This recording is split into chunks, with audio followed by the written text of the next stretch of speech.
Go. Streaming from South Africa to the world. This is the Stonks Go Moon podcast.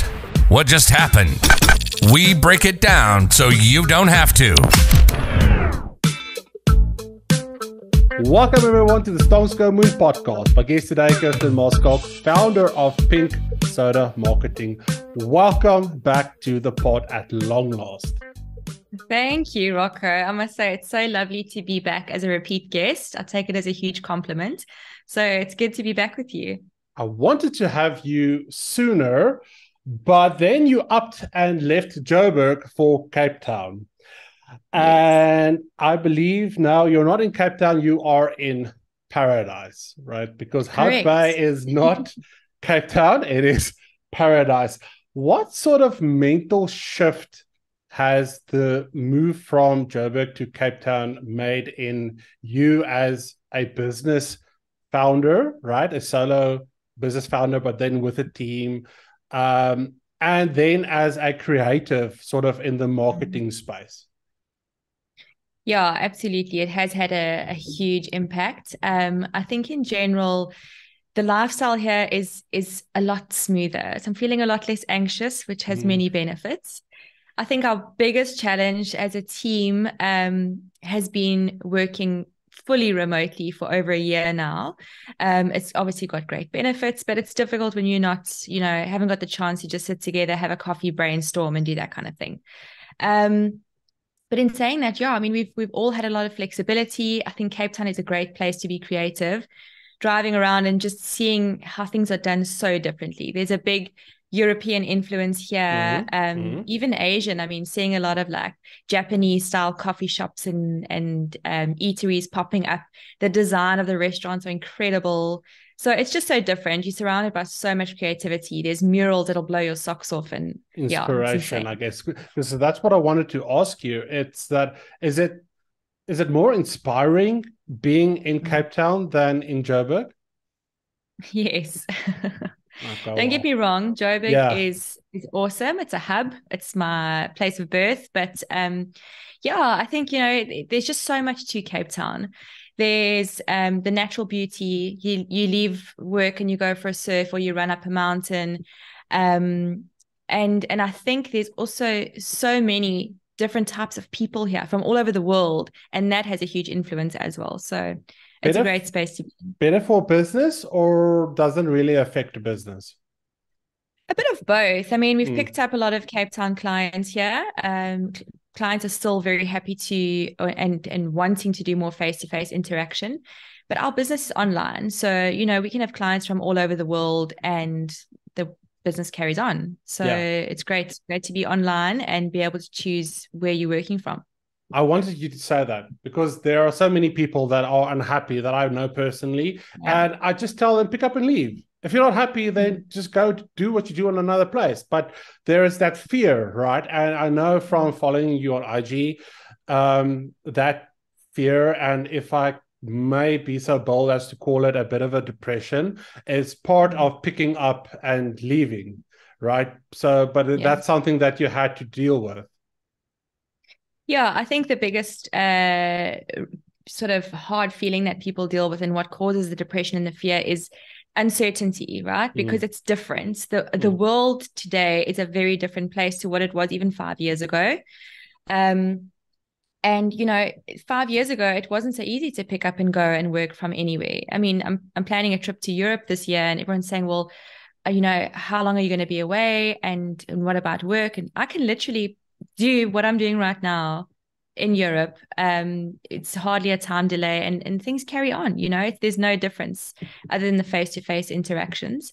I think we were going to go into it just now, but the world, the way the world is right now, it's a future that we don't know, and that's very scary, but we have to embrace it and we have to kind of like hop on that wave and ride it. And it's so exciting. I've got goosebumps every morning when I wake up now because we're just moving at the speed of pace. Talking about that, let's get into it. Last time we spoke was on your podcast. We talked about NFTs and marketing. And I kept feeling this niggle that with all this brand new tech, we're trying to force everything into marketing and sort of looking, okay, where can we fit the metaverse? Where can we use NFTs? Where can we, you know what I mean? It's like, Yes. and then came generative AI. And I said, boom, here we are, Yes. digital avatars. And then if in the space of a couple of months, boom, ChatGPT3 drops, and the digital world just absolutely loses its mind, right? And this is your space. This is your domain, right? Marketing, because that's where I see it sort of really coming into fruition, is this creative space. Have you embraced this technology, or is it something that you're still playing around with? So, I mean, yeah, the discussions around this kind of stuff have just like, yeah, gone exponential on platforms like LinkedIn. And in fact, every platform, like everywhere you turn, people are talking about it. And again, there's this big fear of what does it mean for us? You know, does that mean that content creation or marketing is redundant? And I think if you're going to feel that way, to be dead honest, you know, if AI goes in the direction of making jobs redundant, we are all threatened, not just marketing. But in saying that, yes, you absolutely have to embrace it. We have. I think ChatGPT is sort of the biggest and hottest thing at the moment. And it's probably one of the most advanced platforms. But we've been using AI for ages to help us with things like content creation, whether it be text or imagery, video. Is a huge amount of platforms that are doing similar things. And it's very exciting to see where this goes. It has a huge benefit in what we do. What is your tech stack like? What type of programs are you guys using, or is that sort of industry specific information? Is there anything that you can divulge?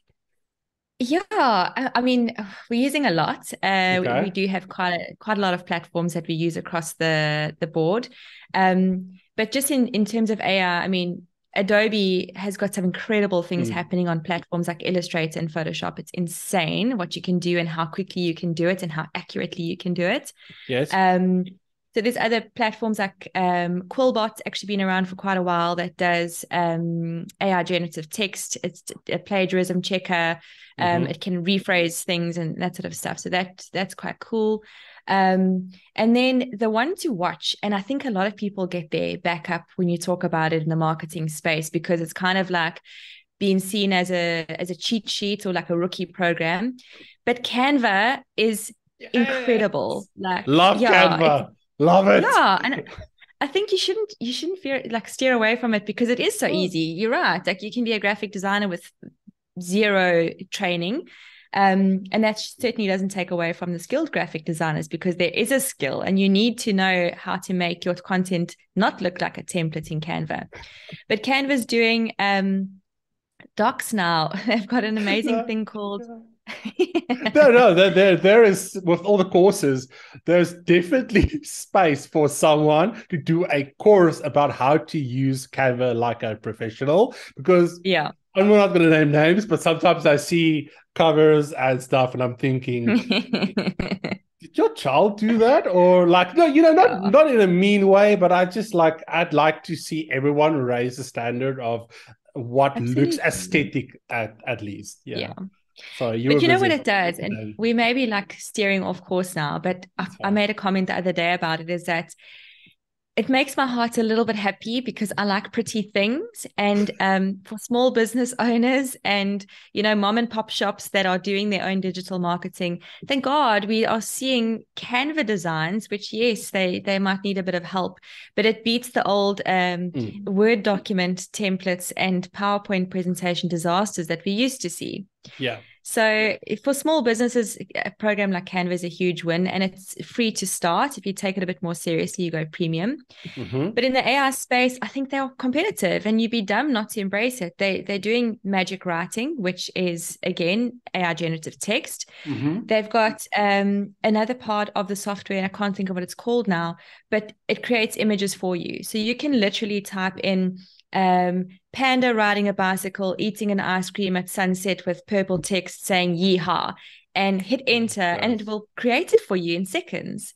It's got background removers that are very accurate. So again, taking away from technical, issues that people have had with platforms like Photoshop in the past.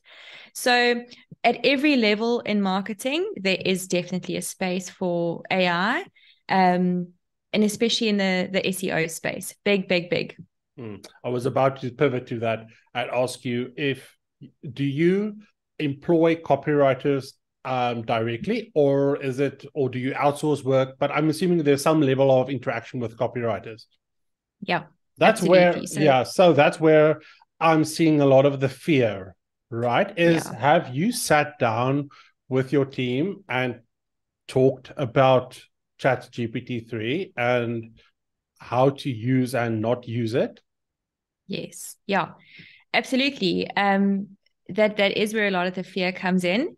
And again, you've got to know how to pivot, looking at someone like John Sarnai, was in the process of publishing his 10th book and has pulled the plug and said, nope, books are becoming redundant. I'm not doing it. I'm now going with a documentary approach, which is cool. But, copy is still relevant. And I think for the moment where we still have a place is that AI doesn't understand emotional connection yet. Okay, yet. I think it will eventually get there, which is the frightening part. And I don't think we're far off from that, because it's learning from humans. The more we interact with it, the more it learns. It's learning like a child. And if Absolutely. you see a small child doesn't have emotional capacity, and as it grows older and it gets more input, and depending on what input it gets emotional intelligence. Some humans never get that input as a child, and it shows. But I'm with you. I'm firmly in that camp. As the more and more this thing gets trained, we're going to get to a point where it can at least have some form of emotion. Yeah. And I think, this is like really going into conspiracy theory and where people are petrified of it, but it is exactly that, except it controls its own emotions. It doesn't have emotions. So where a toddler can understand, or a teenager is understanding emotional intelligence better, they've still got hormones that make them throw a tantrum, or, respond in a certain way, where this is going, okay, cool, let's learn human behavior and human emotion, and how do we adapt to that? So that will get there, but for the time being, we are the experts in human connection. So where artificial intelligence might be able to provide expert insights on certain things, we are still the experts on how we feel, how certain words make us feel. And I think where we can get the information from ChatGPT, and yes, it does work on tonality and that sort of thing. It will be, how do we change that information to be relevant, to make someone feel something, to fit the brand's tone, to stand out. So for the moment, we absolutely still have a part to play. And I think that's where people need to push themselves to be really creative and stay on top of it. Like, you need to know what this stuff is doing and how it works and how it impacts you. If you shy away from it and you neglect it and you don't want to know about it because you're scared, you are going to be in trouble. It generates really bad, boring copy. I'll tell you that. But where it shines, it's if you, let's say I have a LinkedIn post and I write it, and I put my post in, and I start prompting it, rewrite for clarity, rewrite for engagement, rewrite for SEO. That's the crazy part, right? That's where I strongly believe ChatGPT3 is the power of it, and as opposed to write me a paragraph about boating. It's going to be the most boring thing ever. So you're true. It's what you're saying is so true. You are still the creative. It's still your edge, right? So you are the expert on human emotion, not it, but use the tool to elevate yourself instead of saying, I don't want anything to do with it.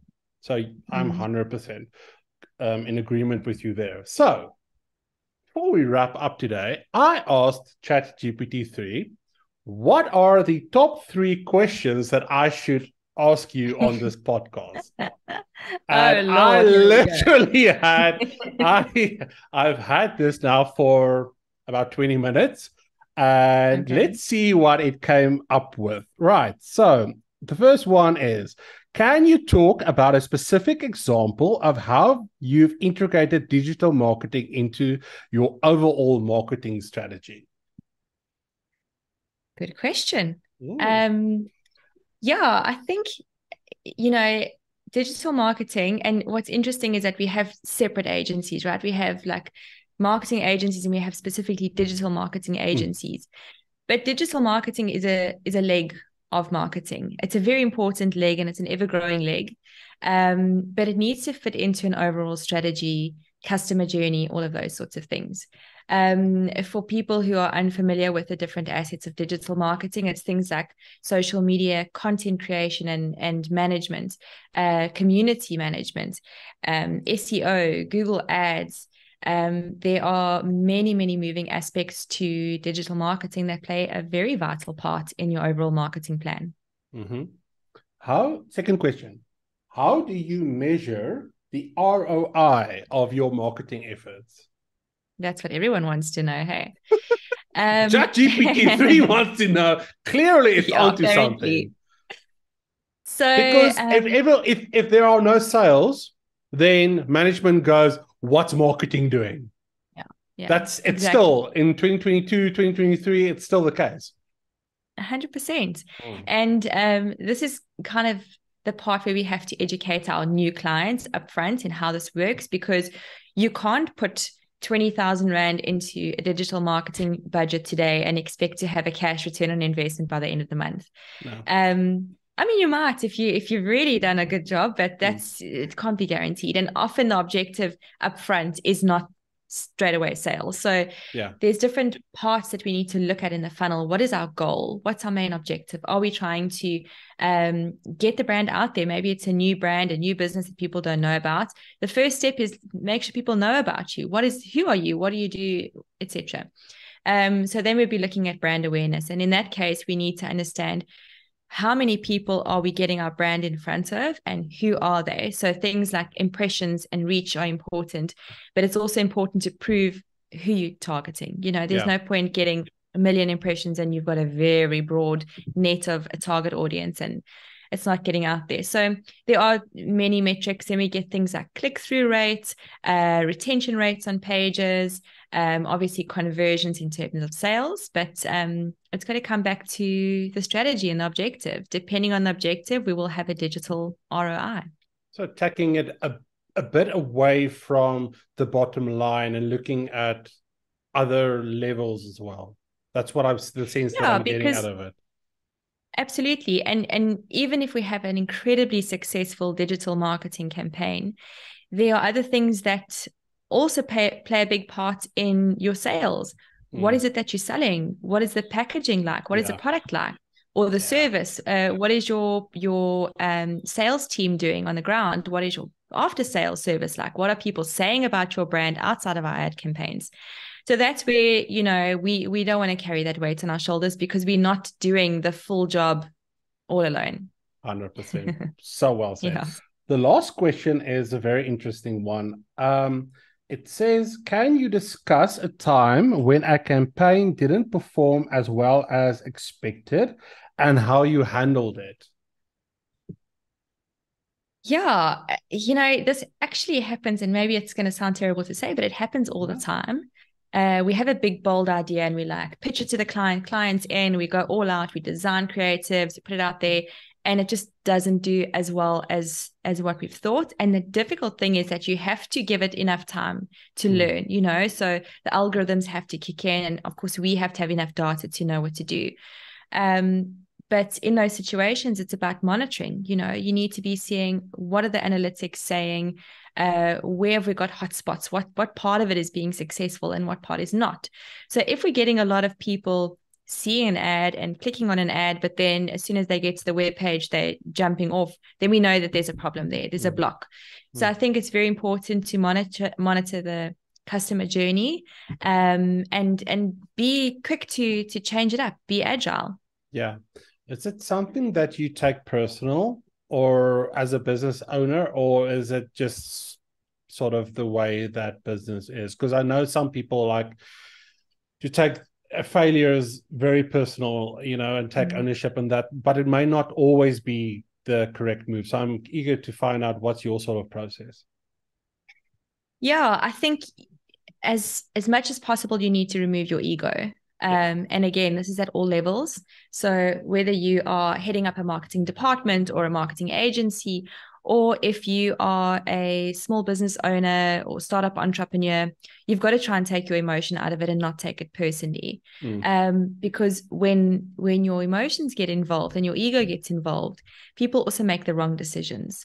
So as an example, we get our clients requesting like, hey, we had this photo shoot done and we've done content around it, but it's not getting enough engagement. Can we boost it? Can we, people haven't liked it enough or seen it enough? Let's boost that because I want people to see it.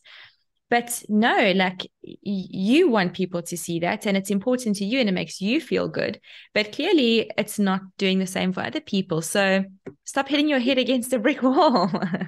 It's really hard. It's really hard to tell someone, no one cares.